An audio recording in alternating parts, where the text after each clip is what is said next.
Hello student, myself Amit Kumar, the faculty of chemistry. We are going to start the foundation of chemistry today.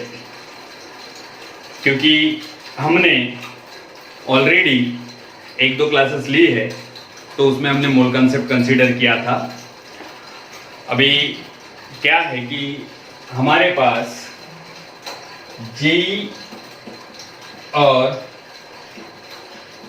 NEET student है, अपनी class में JEE और NEET student है, तो उस हिसाब से हमें chemistry is a common in both competitive examination.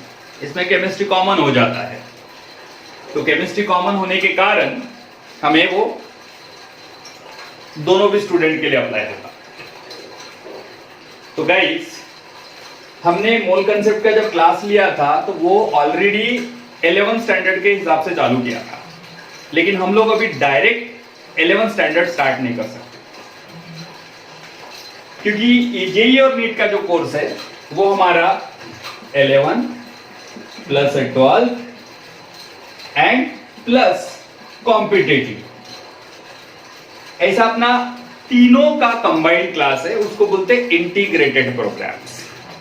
ये कम से कम अप्रोक्सीमेटली 20 मंथ का प्रोग्राम होगा. मतलब आप समझ लीजिए कि 2 साल के आसपास, 2 साल का प्रोग्राम है.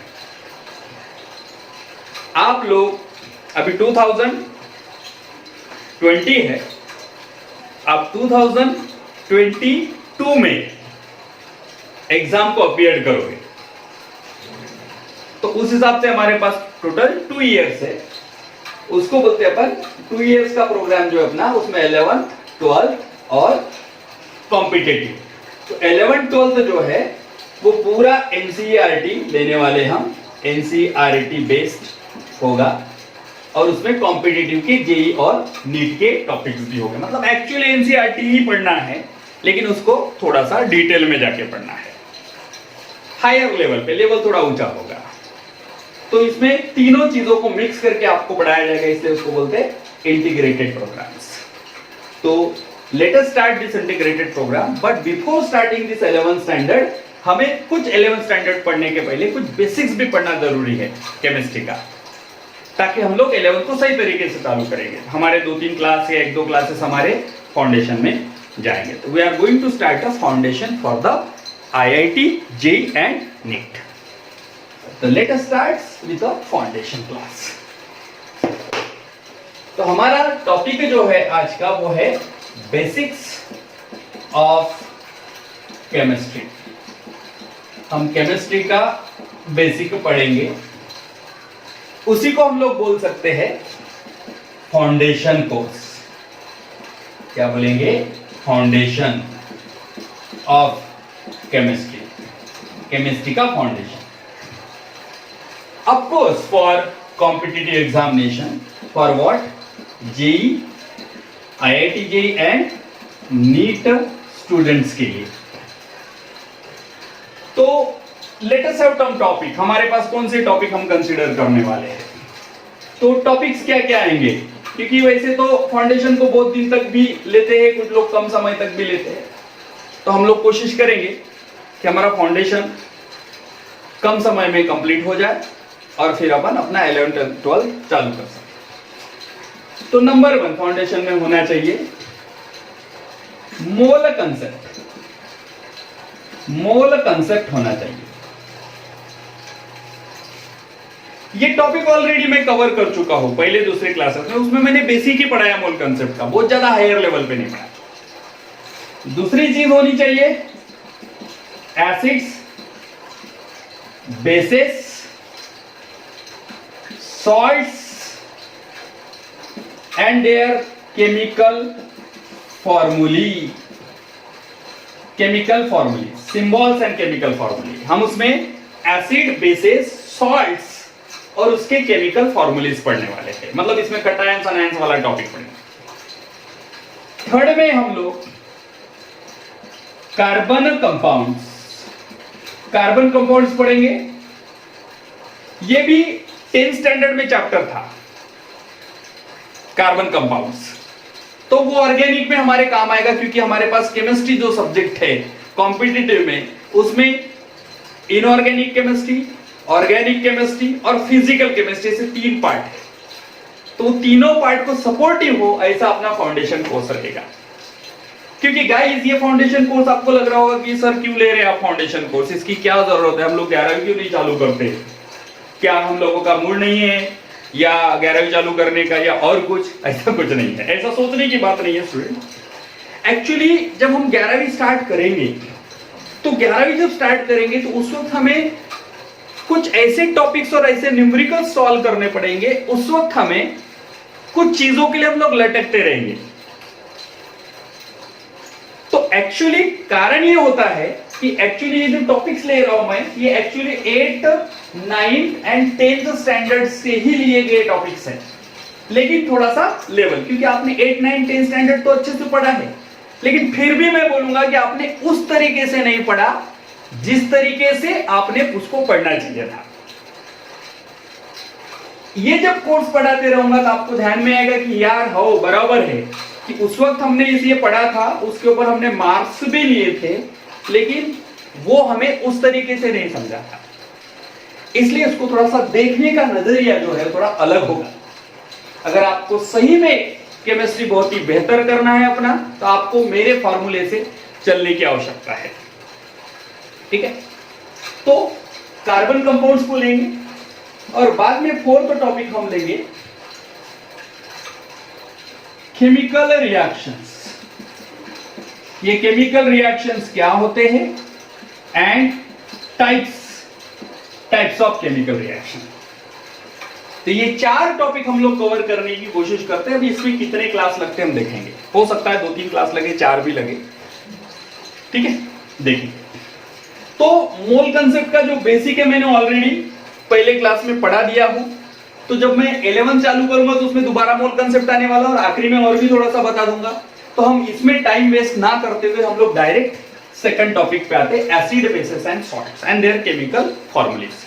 क्योंकि केमिस्ट्री का कोई भी टॉपिक आप पढ़ रहे हो, ऑर्गेनिक केमिस्ट्री पढ़ो, फिजिकल केमिस्ट्री पढ़ो या फिर इनऑर्गेनिक केमिस्ट्री पढ़ो, आपको कंपाउंड्स आएंगे और उसके फॉर्मूलेज आपको मालूम होना जरूरी है। तो फॉर्मूले कभी कभी प्रॉब्लम्स में दिए होंगे, कभी कभी नहीं दिए होंगे, तो उस फॉर्मूले आप उस कंपाउंड का फॉर्मूला आपको लर्न होना जरूरी है, इसलिए ये टॉपिक जरूरी है। और एसिड्स क्या है, बेस क्या है, सॉल्ट्स क्या होते हैं, कटायंस क्या है, अनायंस क्या है, यह सब चीजों को ध्यान में रखते हम लोग इस टॉपिक पर चर्चा करेंगे। तो कोशिश करेंगे कि आज अपना ये टॉपिक क्लियर हो जाए। Late us start with topic acids, basis and salts. तो एसिड, बेसिस और सॉल्ट से चालू करेंगे, ठीक है। तो सबसे पहले हम लोग एसिड से चालू करते हैं कि एसिड्स क्या है। अभी गाइस, एसिड बेसिस को डिजाइन करने के लिए अलग अलग साइंटिस्ट ने अलग अलग थ्योरी दी है। एसिड बेसिस को प्रॉपरली डिफाइन करने के लिए एसिड क्या है, एसिड बेसिस क्या है, उसकी भी अलग अलग थ्योरीज हमारे पास है। तो उसमें से 4 थ्योरीज है, तो मैं उसमें से पूरे थ्योरीज को यहां पे डिस्कस नहीं करूंगा, लेकिन कुछ इंपॉर्टेंट थ्योरीज को यहां पे डिस्कस करूंगा। देखिए एसिड्स क्या होते हैं। तो एक थ्योरी तो ऑलरेडी आपको मालूम है, एक थ्योरी जो है वो है क्लासिकल एंड ऑपरेशनल थ्योरी। क्या है? Classical and operational theory. ये थ्योरी ऑलरेडी आपको मालूम है। ये थ्योरी क्या है आप जानते हैं, ये थ्योरी क्या है, लेकिन आपको ये नहीं मालूम कि आपको वो मालूम है। आपको मालूम है वो थ्योरी क्या है, लेकिन आपको ये नहीं मालूम कि आपको मालूम है। तो अभी देखेंगे, आपको मालूम करवा देते। क्लासिकल ऑपरेशनल थ्योरी, तो इस थ्योरी के हिसाब से एसिड्स वो सब्सटेंस है जिसमें H+ आयंस प्रेजेंट है। एसिड वो सब्सटेंस है जो सोलर इन टेस्ट है, सोर टेस्ट है। जैसे कि लेमन जूस पी रहे हैं आप लोग, तो आपको वो खट्टा लगता है, तो आप समझ रहे हैं कि वो एसिड है। कोल्ड ड्रिंक्स पी रहे हैं, उसमें कार्बोनिक एसिड है, आपको मालूम है वो खट्टा मीठा लग रहा है, मतलब उसमें एसिड है और शुगर है। उसके बाद थर्ड जो होता है, they convert the blue litmus paper test है, blue litmus to red litmus, blue litmus को रेड में कन्वर्ट करके। ठीक है, इस थ्योरी के हिसाब से बेसिस वो सब्सटेंस है जिसमें OH माइनस आयंस प्रेजेंट हो, इसको हाइड्रोक्सिल आयंस बोलते हैं। क्या बोलेंगे?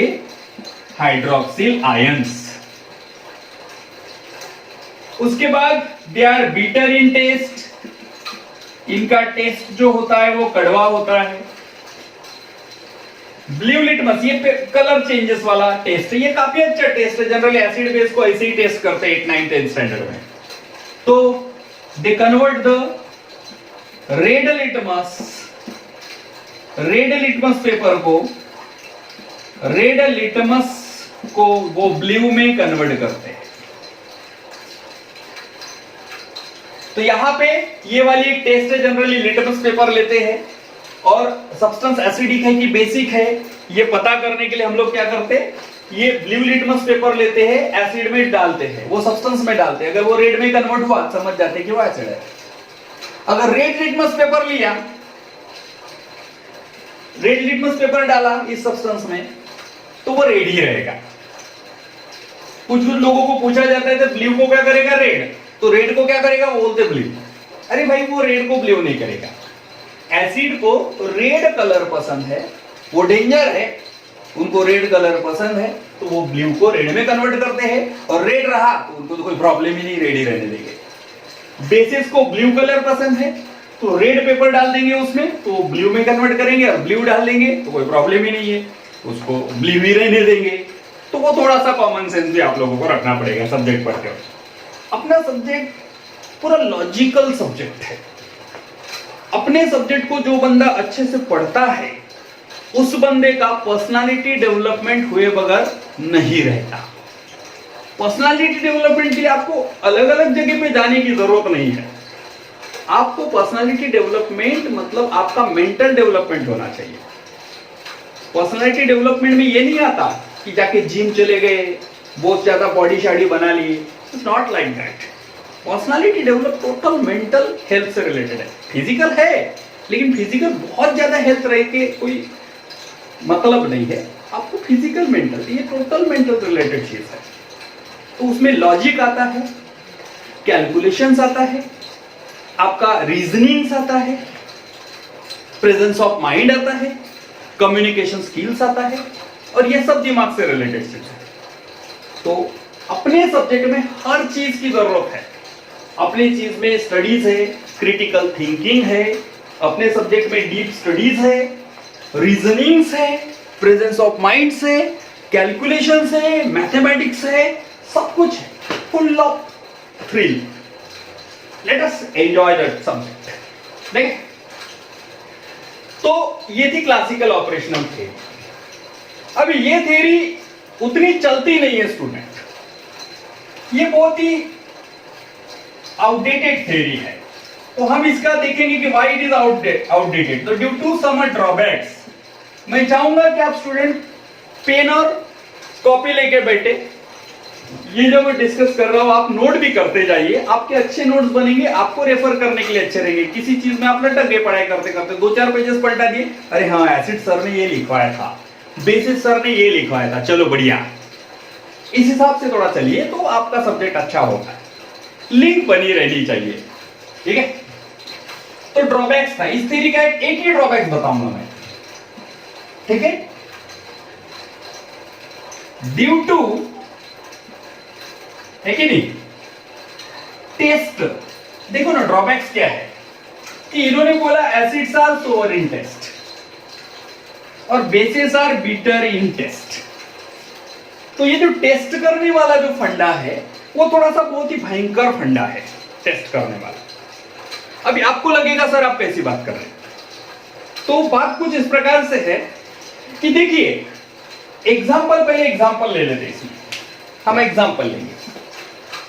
एग्जाम्पल में अगर एसिड्स के एग्जाम्पल में हम लेते हैं HCl, H2SO4, लेमन जूस है, ठीक है, एसिडिक एसिड है, लाइक दैट, इसमें साइट्रिक एसिड वगैरह होता है। बेसिस में हम लोग NaOH ले लेंगे, ठीक है, KOH ले लेंगे, ये अल्कलीज है, ठीक है, यहां तक ठीक है। अभी मैं आपको बता दूं कि ये लेमन जूस है, एसिडिक एसिड है, या फिर कार्बोनिक एसिड भी ले सकते हैं, कोल्ड ड्रिंक्स वाला कार्बोनिक एसिड लेंगे, कोल्ड ड्रिंक्स वाला।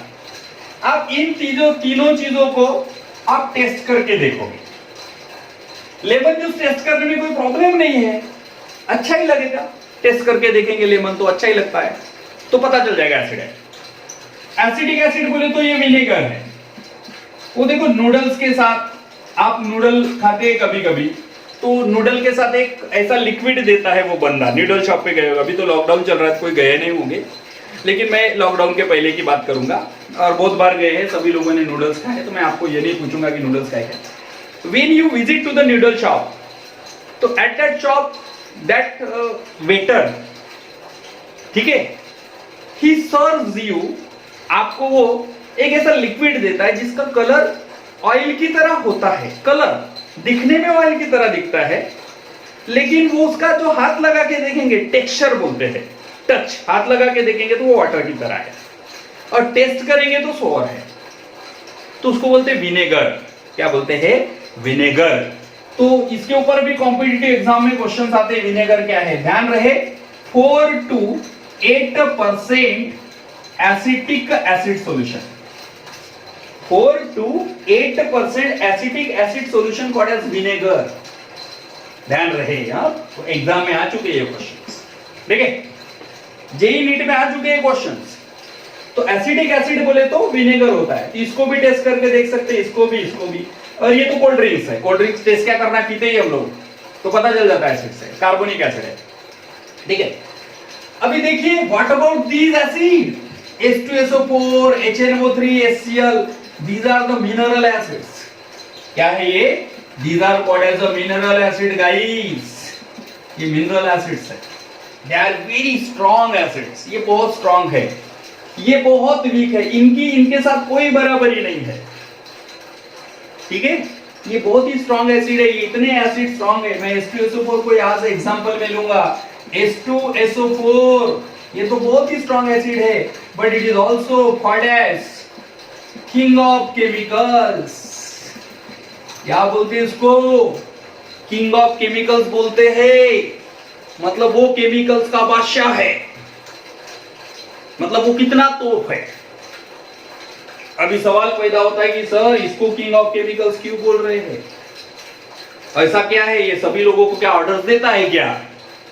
नहीं भाई, इसकी प्रॉपर्टीज वैसे है, ये स्ट्रॉन्ग एसिड्स है, इसके इफेक्ट है, इसके एप्लीकेशंस है, बहुत सारे मेडिसिन में एप्लीकेशन है, इसके इंडस्ट्री में अप्लाई करते हैं, बहुत यूजेस होने के कारण सब तरफ छाया हुआ है, वो पब्लिसिटी है, उसकी ब्रांड है वो, इसलिए उसको बोलते हैं किंग ऑफ केमिकल्स, और उसकी स्ट्रेंथ भी ज्यादा है, मजबूती है। तो इसको टेस्ट अगर किसी बंदे ने किया, अभी समझो कि अपने को कोई एसिड दिया है, वो H2SO4 हो सकता, कोई भी हो सकता तीन में से, तो अपने को कंफर्म करना है, हमारे पास लिटमस पेपर सपोज नहीं है, ठीक है, अब तो हम लोग उसको टेस्ट करके देखेंगे, तो इतना ज्यादा स्ट्रॉन्ग है ये कि अगर आप H2SO4 को टेस्ट करते तो आपको जरूर पता चल जाएगा कि वो एसिड है, लेकिन वो टेस्ट आपकी लाइफ की, हमारे लाइफ की वो टेस्ट आखिरी टेस्ट होगी। अभी आप बोलेंगे कि सर कैसी बात, कारण कुछ ऐसा है गाइस कि उसको टेस्ट करने के बाद हमारे जो टंग के टेस्ट बड्स है वही उखड़ जाएंगे, क्योंकि ये इतना ज्यादा स्ट्रॉन्ग एसिड्स है, अगर किसी बंदे ने उसको हाथ पे रखा ऐसे, तो ये हाथ को जलाता नहीं है, स्किन सरक जाती है, ऐसी डायरेक्ट बोन से बात करता है, वो direct contact with the bones, आप सोचो कितनी रिस्पेक्ट, कितना इफेक्ट, कि स्किन सरक जाती है ऐसी साइड में, डायरेक्ट बोन से जाके बात करता है, इतनी इज्जत। तो अपनी टंग्स तो बहुत ही डेलिकेट ऑर्गन है, कितना दिक्कत हो जाएगा। ऐसे कारण के कारण वैसा ही यहां पे जो अप्लाई होता है वो यहां पे भी अप्लाई होता है। ये स्ट्रॉन्ग अल्कलीज है, ये भी टेस्ट करना मतलब बहुत ही मूर्खपना का काम हो जाएगा, मतलब बेवकूफी हो जाएगी। इसलिए ये टेस्ट वाला जो कंसेप्ट है वो कुछ सही नहीं है, इसलिए this theory is a outdated theory, outdated theory है। तो आपको नोट करना होता, आप वीडियो को पॉज करके नोट कर लिया कीजिए, ठीक है। चलो मैं अभी नेक्स्ट थ्योरी लूंगा, ये क्लासिकल ऑपरेशनल थ्योरी थी। सेकंड थ्योरी लेंगे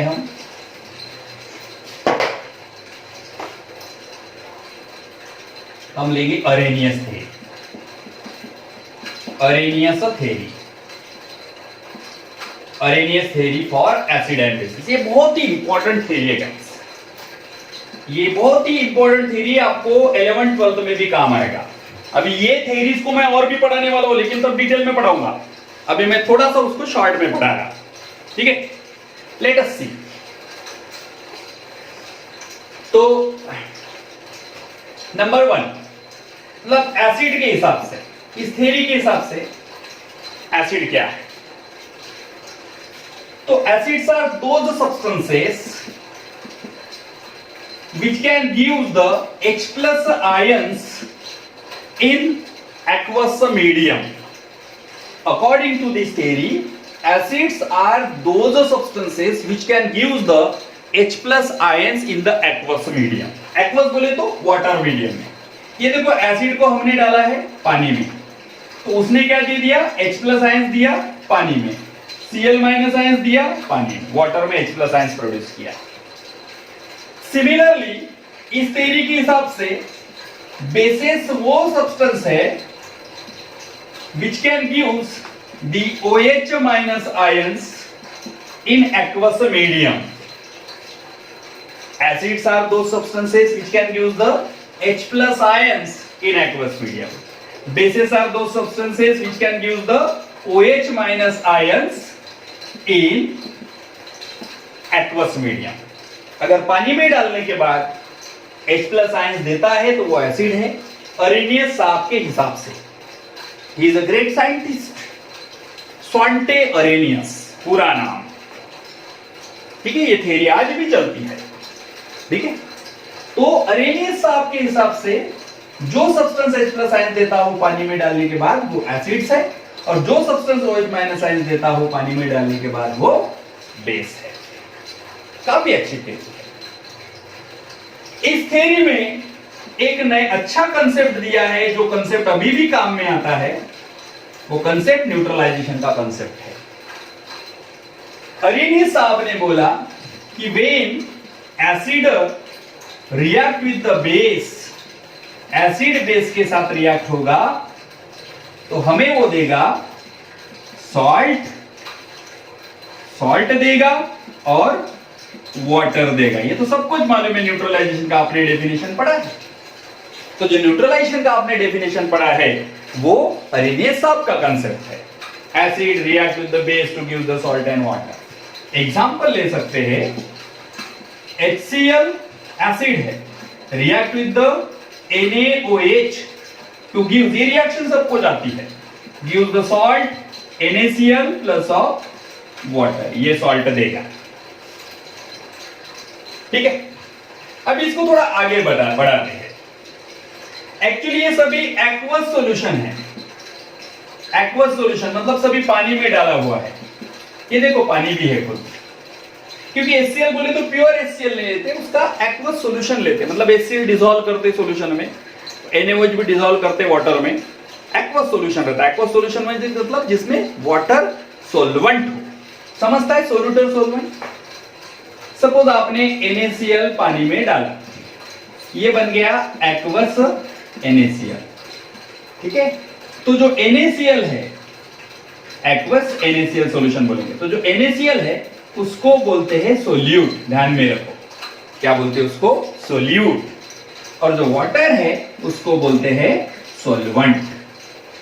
तो सोल्यूट क्या होता है वो भी समझो। सोल्यूट क्या होता है? Minor component. क्या होता है वो? Minor component of solution. Solution का माइनर कंपोनेंट है। माइनर बोले तो छोटा कंपोनेंट। और सॉल्वेंट जो होता है वो होता है major component of solution. Solution का मेजर कंपोनेंट, बड़ा कंपोनेंट होता है। किसी भी सॉल्यूशन के दो हिस्से होते हैं। हम लोग ये बहुत ही सिंपल टाइप और बाइनरी टाइप ऑफ सॉल्यूशन को पढ़ रहे हैं। वो अलग बात है कि बाद में 3 कंपोनेंट 4 कंपोनेंट आते हैं, फिर अलग टर्म्स आती है, वो तो हम बाद में पढ़ेंगे।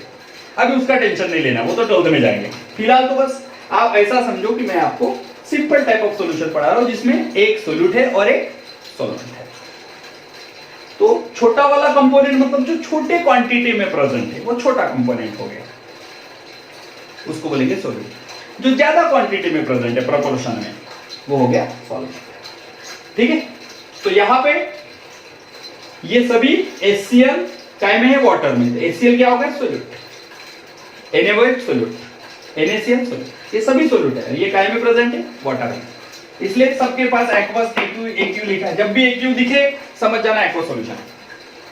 तो according to the Arrhenius theory ये जब पानी में जाते हैं तो क्या करते हैं? HCl पानी में डालने के बाद H+ आयंस देगा, Cl- आयंस देगा, तो बनाते हैं। आगे बढ़ते हैं, H+ ions, Cl- ions, aqueous aqueous plus ये क्या देगा? ये देखो NaOH को पानी में डाला, Na+ आयंस देता है और OH- आयंस देता है, तो ये देगा Na+ एक्वस, ठीक है, plus of OH- ions of aqueous. अभी NaCl भी पानी में डालने के बाद क्या करेंगे? Na+ आयंस और Cl- आयंस देता है, ये तो आपको ऑलरेडी मालूम ही है। सॉल्ट को पानी में डालते तो डिसॉल्व हो जाता है और Na+ एक्वस देता है और Cl- आयंस एक्वस देता है, plus of undissociated water molecules. Water को नहीं कर, ये देखो इसमें कॉमन आयंस है कुछ। Na+ left hand side, right hand side cancel, Cl- ions right hand side, left hand side cancelled. What is left? It will left H+ ions aqueous plus of OH- ions of aqueous to gives undissociated water molecule. Undissociated water molecule देगा। ठीक है, मतलब Arrhenius साहब के हिसाब से neutralisation reaction कुछ भी नहीं है। It is a reaction between H+ ions from what? Acid. And OH- ions from what? Base to give the water molecule. This is the concept is very applicable for solving a various type of numericals in a JEE exam, NEET exam. इसमें solve करते हैं इस आधार पे, इस theory पे। ये बहुत ही important theory है अरेनियस साहब की। ठीक है, तो सिर्फ इतना भी ध्यान रखा तो भी इस पे एक न्यूमेरिकल बनते हैं। ठीक है, ये एसिड बेस थ्योरी है अरेनियस साहब की। अगर आपको नोट करना है तो आप इसको करें।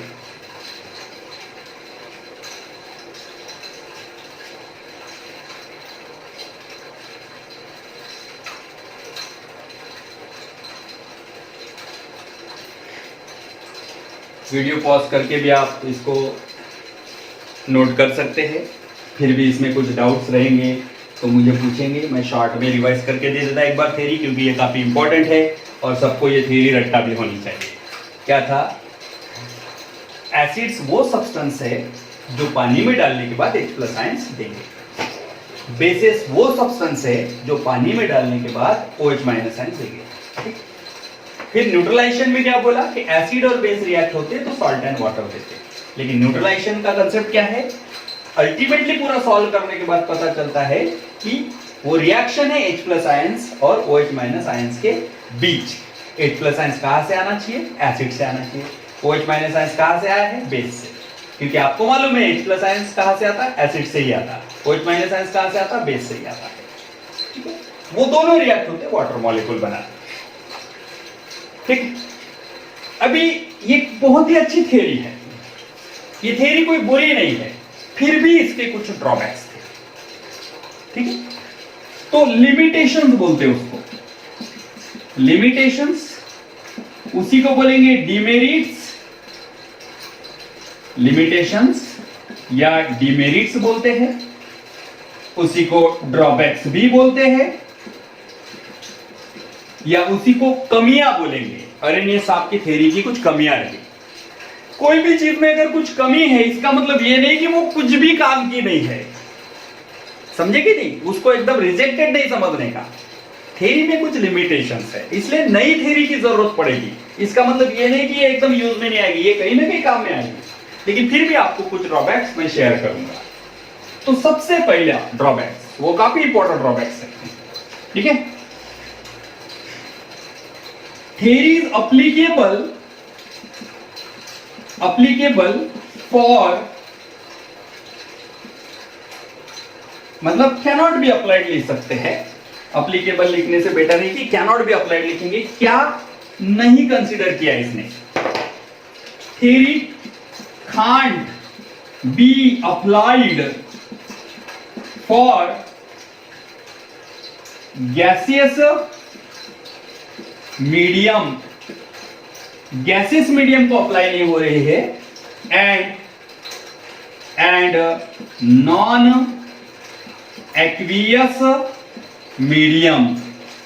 देखो पहला मेजर ड्रॉबैक्स है, this theory cannot be applied for a gaseous medium, ये गैसियस मीडियम के लिए अप्लाई नहीं होगा, और नॉन एक्वस मीडियम के अप्लाइड नहीं होना, जबकि हम चाहते हैं कि अप्लाइड होना चाहिए। ये कोई स्टेटमेंट नहीं है, ये हम लोग अरेनियस साहब की थ्योरी की, ऐसा समझो कि हम लोग गलतियां ढूंढ रहे हैं, मतलब उनमें क्या कमी है वो बता रहे हैं, ठीक है। कैसा एग्जांपल?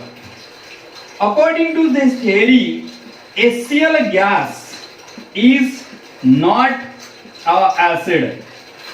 इस थ्योरी के हिसाब से HCl गैस एसिड नहीं है। भी आप बोलेंगे सर कैसा? देखो जिसने भी ये थ्योरी पढ़ी है वो क्या डेफिनेशन याद रखेगा कि जो सब्सटेंस पानी में डालने के बाद H+ आयंस देते वो एसिड्स है। अभी जो HCl गैस है वो तो हमने पानी में डाला ही नहीं ना, उसको तो हमने ऐसे गैसेस ले लिया, तो इसको पानी में डालेंगे नहीं तो ये H+ आयंस देगा नहीं, तो हम इसको एसिड बोलेंगे नहीं। जबकि एक्चुअल केस में आप लिटमस पेपर इसको टच करके देखो तो वो ब्लू लिटमस को रेड करता है, और बहुत सारे एसिड की प्रॉपर्टीज है ये फॉलो करता है। शॉर्ट में कहना चाहूंगा गाइस कि HCl किसी भी स्टेट में रहे, वो गैसेस फॉर्म में रहे या प्योर कंडीशन लिक्विड में रहे या फिर वाटर में रहे, HCl एसिड ही रहेगा। लेकिन अरेनियस साहब ने इसके HCl गैस के एसिडिक नेचर को एक्सप्लेन नहीं किया अपने थ्योरी में। उन्होंने सिर्फ ये बताया कि पानी में डालने के बाद जो सब्सटेंस H+ आयन देता वो एसिड, पानी में डालने के बाद जो सब्सटेंस OH- आयन देता वो बेस। मतलब ऐसा लगता है कि अरेनियस साहब को पूरी थ्योरी पानी के अंदर ही बैठ के लिखी कि क्या लिखी, कितना मतलब कोई तो कुछ लोग ये भी सोच सकते हैं कि क्या अरेनियस साहब एक्वेटिक एनिमल्स तो नहीं थे। मतलब लोगों के माइंड में कुछ भी सवाल आएंगे, आप भी स्टूडेंट हैं, क्योंकि मैं जब 11th-12th स्टैंडर्ड में पढ़ता था तो मेरे माइंड में यही सवाल आते थे, क्या अरेनियस साहब कोई एक्वेटिक एनिमल्स थे क्या? टीचर को पूछने की भी इच्छा होती थी हमारी, लेकिन हम नहीं पूछते थे क्योंकि कॉन्फिडेंस नहीं था। हमको मालूम था कि हंसेंगे सब लोग, तो ऐसा होता था, कभी कभी तो पूछ भी लेते। तो ऐसे सवाल आते ही रहते माइंड में, आपके भी दिमाग में आ रहा होगा जब से कि ये क्या पानी का ही क्यों खेल रहे कर रहे पूरा, क्या दूसरे कोई सब्सटेंस है नहीं क्या, पानी को क्या बहुत ज्यादा चाहते क्या? ऐसा जो भी कारण हो, HCl गैस वाटर में रहे या ना रहे वो एसिड सी है। एक एग्जांपल दूंगा सिंपल। सपोज हम फॉरेस्ट में चले गए और हमें वहां पे टाइगर दिखा, क्योंकि ये तो स्ट्रॉन्ग एसिड है, टाइगर के समान ही है ऐसा समझो। हम फॉरेस्ट में गए, हमें टाइगर दिखा, तो हम बोलेंगे देखो देखो वो टाइगर है, डरेंगे भी, अरे बाप रे, सब देखेंगे डरेंगे, बाप रे वो कितना अच्छा है, स्टेज कितनी, बाप रे क्या हैंडसम है, लाइक दैट। सपोज वो टाइगर बाद में हमको घर के सामने दिखा, तो वहां पे वो टाइगर दिखा, फॉरेस्ट में तो हमने उसको टाइगर बोला, और घर के सामने वही एनिमल हमको दिखा, तो क्या हम उसको डॉग बोलेंगे? आप बताइए। फॉरेस्ट में दिखा तो वो टाइगर है, यहां पे दिखा तो क्या वो डॉग है? नॉट येट, वो टाइगर ही है, कहीं पे भी रहे भाई वो टाइगर ही है। सेम अप्लाइड होता है एचसीएल के लिए कि एचसीएल गैसेस फॉर्म में रहे या फिर एक्वस फॉर्म में रहे, वो एसिड्स ही है, स्ट्रॉन्ग एसिड्स है, इसलिए अरेनियस साहब ने इनके एसिडिक नेचर के बारे में एक्सप्लेन नहीं किया। ठीक है। दूसरा एक ड्रॉबैक्स है free existence of H+ ions. Arrhenius साहब ने बोला there is a free existence of H+ ions. उनको लगता है कि H+ आयंस खुले घुमा करते हैं वाटर में, लेकिन एक्चुअल केस में H+ आयंस कभी भी खुले नहीं रहते हैं, they always combines with a water molecule, वो वाटर मॉलिक्यूल के साथ कंबाइंस होते हैं और वो बनाते हैं H3O+। क्या बनाते हैं? H+ ions, H2O gives the H3O+, इसको बोलते हैं हाइड्रोनियम आयन। क्या बोलते हैं? हाइड्रोनियम आयन बोलते हैं। तो हाइड्रोनियम आयन के बारे में अरेनियस साहब ने कुछ भी चर्चा नहीं की, उन्होंने ये शब्द इंक्लूड नहीं किया अपने थ्योरी में। उन्होंने बोला कि H+ आयंस, उन्होंने डायरेक्ट नहीं बोला होगा H+ आयंस फ्री है, लेकिन थ्योरी से पता चलता है कि acid gives the H+ ions in the aqueous medium, मतलब there is existence of free existence of H+ ions in the aqueous medium, but actual case H+ ions never get free in the water, it always associated with the water molecules to produce hydronium ions। ठीक है। Drawbacks और भी है लेकिन हम लोग उसमें जाएंगे नहीं, बस ये दो ड्रॉबैक्स याद रखें। ठीक है, आपको नोट करना हो तो कर सकते हैं।